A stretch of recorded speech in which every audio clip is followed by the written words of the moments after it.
Mathura man gets life for raping 13-year-old mentally challenged girl। Mathura man, Mathura का एक आदमी gets प्राप्त करता है लाइफ। लाइफ का मतलब यूँ तो ज़िंदगी होता है, लेकिन जब सज़ा संबंधी बात आ जाती है तो लाइफ का मतलब हो जाता है आजीवन कारावास अर्थात उम्र कैद। तो मथुरा का एक आदमी उम्र कैद की सज़ा पाता है फॉर रेपिंग, रेप करने के लिए 13 ईयर ओल्ड, एक 13 साल की मेंटली चैलेंज्ड। देखो, मेंटली चैलेंज्ड का मतलब होता है मानसिक रूप से विक्षिप्त, अर्थात जो मानसिक रूप से साउंड ना हो उसको जो है मेंटली चैलेंज्ड कहते हैं। गर्ल का मतलब लड़की। तो कहने का मतलब ये हुआ कि एक 13 साल की मानसिक रूप से विक्षिप्त या मानसिक रूप से विकलांग लड़की का रेप करने के लिए मथुरा के एक आदमी को उम्र कैद की सज़ा हो जाती है। यहाँ लिखा है जज सेज, जज कहता है क्राइम वॉज हीनियस, क्राइम अपराध, वॉज था, हीनियस, हीनियस का मतलब होता है जघन्य। तो जज कहते हैं कि ये अपराध जो था वो जघन्य था इन नेचर, प्रकृति में, अर्थात इस अपराध की प्रकृति जघन्य थी। पर्टिकुलरली ख़ास तौर से एज, चूँकि इट इन्वॉल्व्ड ए माइनर, क्योंकि इस अपराध में इन्वॉल्व का मतलब होता है शामिल होना, माइनर का मतलब होता है नाबालिग, क्योंकि इस अपराध में एक नाबालिग लड़की शामिल है विद लर्निंग डिफ़िकल्टीज़। देखो, लर्निंग डिफ़िकल्टी का मतलब भी मेंटली चैलेंज्ड से होता है, मानसिक रूप से विक्षिप्त। लर्न मीन सीखना होता है, डिफ़िकल्टी का मतलब मुश्किल से होता है, यानी कि सीखने में जिसको मुश्किल हो, अर्थात जो मानसिक रूप से स्वस्थ ना हो, मानसिक रूप से विक्षिप्त हो, उसको learning, a person with learning difficulties कहा जाता है। तो कहने का मतलब यह है कि ये अपराध जघन्य था, क्योंकि इस अपराध में एक ऐसी नाबालिग लड़की शामिल है जो लर्निंग डिफ़िकल्टीज़ के साथ है, जो मानसिक रूप से स्वस्थ नहीं है।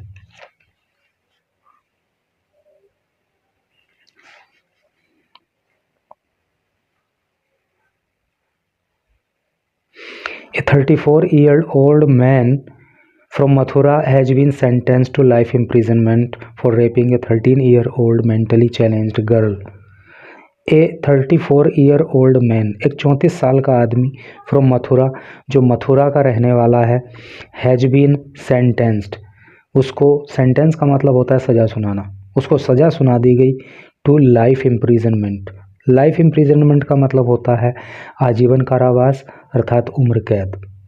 तो मथुरा के रहने वाले एक 34 साल के आदमी को उम्र कैद की सज़ा सुना दी गई फॉर रेपिंग, रेप करने के लिए ए 13-year-old, एक 13 साल की मेंटली चैलेंज्ड, मानसिक रूप से विक्षिप्त गर्ल, लड़की का।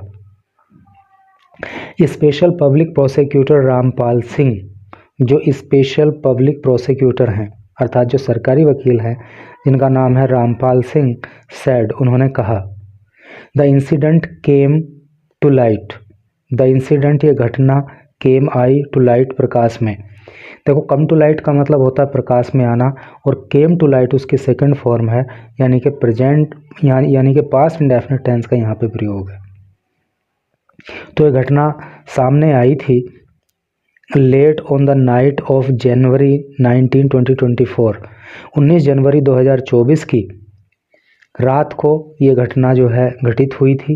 वैन, जब, द गर्ल्स मदर, जब उस लड़की की माँ, वोक अप, देखो वेकअप होता ना जाग जाना, और वोकअप उसकी सेकंड फॉर्म हो गई, जाग गई। जब उस लड़की की माँ जाग गई थी अराउंड लगभग 2 AM, सुबह को 2 बजे, एंड फाउंड, फाउंड और पाया था, हर डॉटर, अपनी बेटी को, मिसिंग, गायब। ठीक है, तो रात को 2 बजे जब इस लड़की की माँ की आँख खुली तो उसने देखा कि लड़की घर पर नहीं थी, लड़की गायब थी। The family search the area, the family, परिवार ने, सर्च, तलाश किया, द एरिया, क्षेत्र को।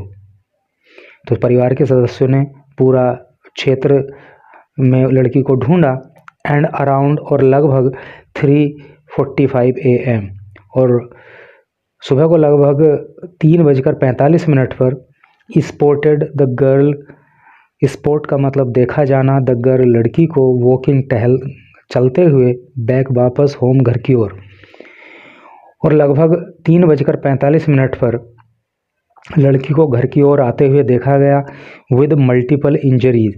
मल्टीपल का मतलब अनेक, इंजरी का मतलब चोट, मार्क्स का मतलब निशान, और उसको बहुत सारे चोट के निशान लगे हुए थे। एंड ब्लीडिंग, और उसको ब्लीडिंग हो रही थी, खून बहना। सिंह सैड, ऐसा सिंह ने कहा। The parents immediately took her to the local police station. The parents, जो माता पिता थे लड़की के, इमीडिएटली तुरंत, टुक ले गए। देखो टेक होता है ना, TAKE, टेक फर्स्ट फॉर्म होती है लेना, टुक उसकी सेकंड फॉर्म होती है। तो माता पिता तुरंत उसको ले गए कहाँ पे, to the local police station. Local का मतलब स्थानीय, पुलिस स्टेशन मतलब पुलिस थाना। तो उस लड़की के माता पिता तुरंत उसको स्थानीय पुलिस थाना ले गए। वेयर, जहाँ पे हर फादर, उसके पिता ने लॉज्ड एन FIR, एक शिकायत दर्ज कराई, एक FIR दर्ज कराई अगेंस्ट, खिलाफ, एन अननोन पर्सन। अननोन का मतलब होता है अज्ञात, पर्सन का मतलब व्यक्ति। तो अज्ञात व्यक्ति के खिलाफ उन्होंने एक FIR दर्ज कराई अंडर IPC सेक्शन 736, IPC की धारा 376 में, जो कि रेप के लिए लगती है। 323 धारा में जो punishment for voluntarily causing hurt. Voluntary का मतलब होता है जानबूझकर, कॉजिंग का मतलब, कोज का मतलब पैदा करना, हर्ट का मतलब चोट या क्षति। किसी को जानबूझकर चोट पहुंचाने के लिए सजा के लिए जो धारा होती है 323, उसमें FIR दर्ज कराई। एंड प्रोविजंस, और प्रावधान ऑफ द पोक्सो एक्ट, और पोक्सो एक्ट के जो प्रावधान है उसके तहत FIR उस लड़की के पिता ने अननोन पर्सन के खिलाफ लिखवा दी। ये सब्सेक्वेंट मेडिकल एग्जामिनेशन, एक सब्सेक्वेंट का मतलब होता है बाद का या बाद में, मेडिकल एग्जामिनेशन। और जब बाद में मेडिकल एग्जामिनेशन हुआ, जब मेडिकल परीक्षण हुआ कन्फर्म्ड, तो उसमें कन्फर्म हो गया दैट द माइनर, कि ये छोटी लड़की जो थी, नाबालिग जो लड़की थी, who was a class 5 student, जो कक्षा 5 की स्टूडेंट थी एट द टाइम, उस समय, यानी कि जब उसके साथ ये घटना घटित हुई उस समय वो कक्षा 5 की छात्रा थी, हैज बीन रेप्ड, उसके साथ रेप हुआ। ये मेडिकल एग्जामिनेशन में पता चला। लेटर, बाद में, इन ए स्टेटमेंट, एक स्टेटमेंट में, एक बयान में, गिवन, जो दिया गया बिफोर द मैजिस्ट्रेट, मैजिस्ट्रेट के सामने। तो बाद में एक बयान जो मैजिस्ट्रेट के सामने दिया गया, रिकॉर्डेड अंडर CRPC सेक्शन 164, जो CRPC की धारा 164 में दर्ज कराया गया था। द गर्ल, लड़की ने आइडेंटिफाइड, पहचान लिया, द एक्यूज्ड आरोपी को। तो जज के सामने जो बयान दिया मैजिस्ट्रेट के सामने, उसमें लड़की ने आरोपी को पहचान लिया। ए नेबर, जो कि एक पड़ोसी ही था। एंड सैड, और कहा, ही हैड थ्रीटन्ड, उसने थ्रीटन किया था। लड़की ने बताया कि उस आदमी ने उसको धमकाया था, टू किल हर, उसे जान से मार देने के लिए, इफ़, यदि, शी डिस्क्लोज्ड, उसने खुलासा कर दिया, द इंसिडेंट, इस घटना का। डिस्क्लोज का मतलब दूसरों के सामने बता देना। तो उसने धमकी दी थी उसको कि अगर तूने ये घटना दूसरों के सामने डिस्क्लोज की तो तुझे किल कर दिया जाएगा। पुलिस देन स्कैंड, पुलिस ने देन तब स्कैन किया, यानी कि जांच की, फुटेज की, फ्रॉम नियर बाई का मतलब होता है पास का, CCTV कैमरा। तो जो आसपास में CCTV कैमराज लगे हुए थे, तो उनके फुटेज को पुलिस ने खंगाला, ट्रेस्ड, और पता लगा लिया, द एक्यूज्ड, आरोपी का, एंड अरेस्टेड, और गिरफ्तार कर लिया, हिम, उसको, 3 days लेटर, 3 दिन के बाद। ठीक है, तो 3 दिन के बाद इस घटना के उस आरोपी को गिरफ्तार कर लिया गया। He has remained behind bars, he has remained, वो रहा। देखो प्रेजेंट परफेक्ट टेंस का प्रयोग है क्योंकि ही यहाँ पे सब्जेक्ट हो गया, हैज़ हेल्पिंग वर्ब हो गया और रिमेन की थर्ड फॉर्म रिमेंड हो गई। और याद रखना कि जब हेल्पिंग वर्ब हैज़ या हैव आ जाए, मेन वर्ब की थर्ड फॉर्म आ जाए, तो वहाँ पे प्रेजेंट परफेक्ट टेंस होता है। ही हैज़ रिमेंड, वो रहा, बिहाइंड पीछे, बार्स सलाखों के, सिंस तभी से, और जब से उसकी गिरफ्तारी हुई तब से वो सलाखों के पीछे ही है, अर्थात जेल में ही था। पुलिस ऑल्सो फाउंड, पुलिस ने ऑल्सो भी फाउंड, फाउंड जो होता है वो फाइंड की सेकंड फॉर्म होती है। फाइंड मीन्स पाना होता है और उसी की सेकंड फॉर्म फाउंड होती है।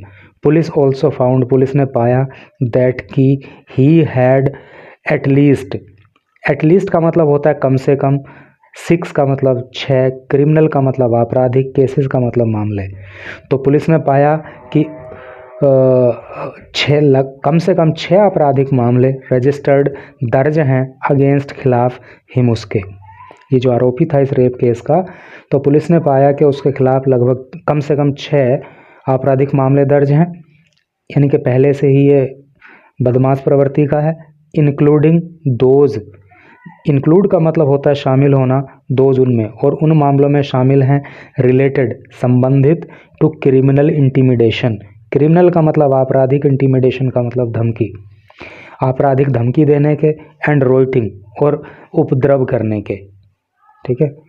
रोइट का मतलब बवाल, उपद्रव, ये सब होता है। तो इस तरह के मामले उस पर कम से कम 6 पहले से ही दर्ज हैं।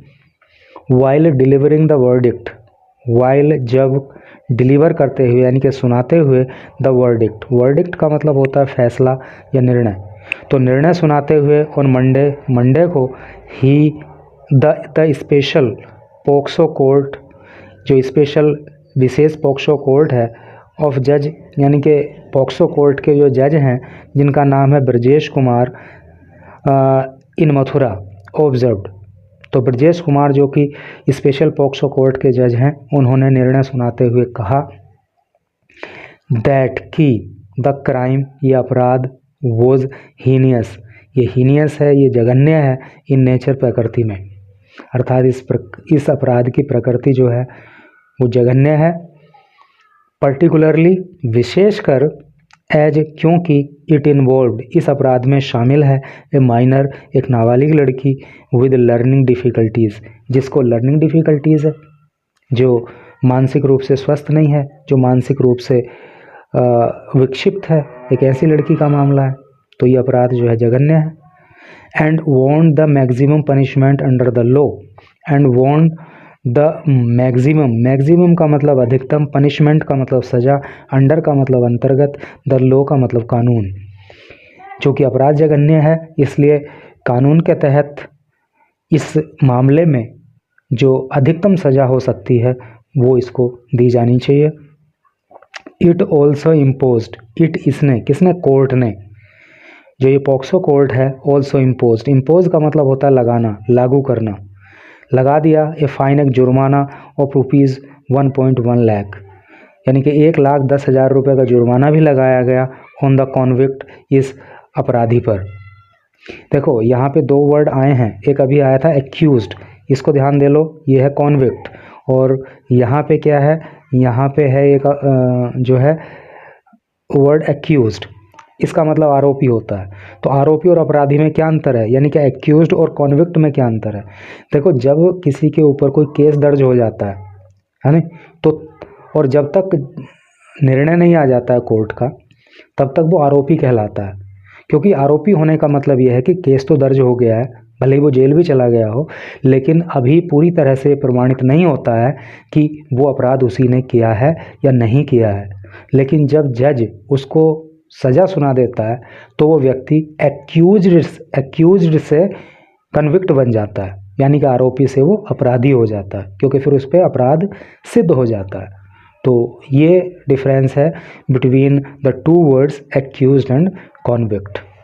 तो इस कॉन्विक्ट पर 1,10,000 रुपये का जुर्माना भी लगाया गया, डायरेक्टिंग, और निर्देश दिया गया, दैट की द एंटायर अमाउंट, एंटायर का मतलब सारा का सारा, अमाउंट का मतलब ये रकम, वी पेड, चुकाई जाए, टू द गर्ल्स फैमिली, लड़की के परिवार को, फॉर हर रिहेबिलिटेशन, उसके रिहेबिलिटेशन के लिए। रिहेबिलिटेशन का मतलब होता है पुनर्वास। तो ये 1,10,000 रुपये का जो जुर्माना लगाया गया, इसके लिए कोर्ट ने आदेश किया कि जुर्माने की जो रकम है लड़की के परिवार को दी जाए, ताकि उस लड़की का रिहेबिलिटेशन हो सके, उसका पुनर्वास हो सके। In case of non payment, in case मामले में ऑफ नॉन पेमेंट, ये पैसा ना चुकाए जाने के मामले में द कन्विक्ट, ये जो अपराधी है, will have to undergo an additional, इसको झेलना पड़ेगा। एडिशनल का मतलब अतिरिक्त, ईयर, साल ऑफ इम्प्रिजनमेंट, जेल का। तो अगर ये जुर्माना नहीं चुकाएगा तो इसे जो है 1 साल की और अतिरिक्त सज़ा काटनी पड़ेगी।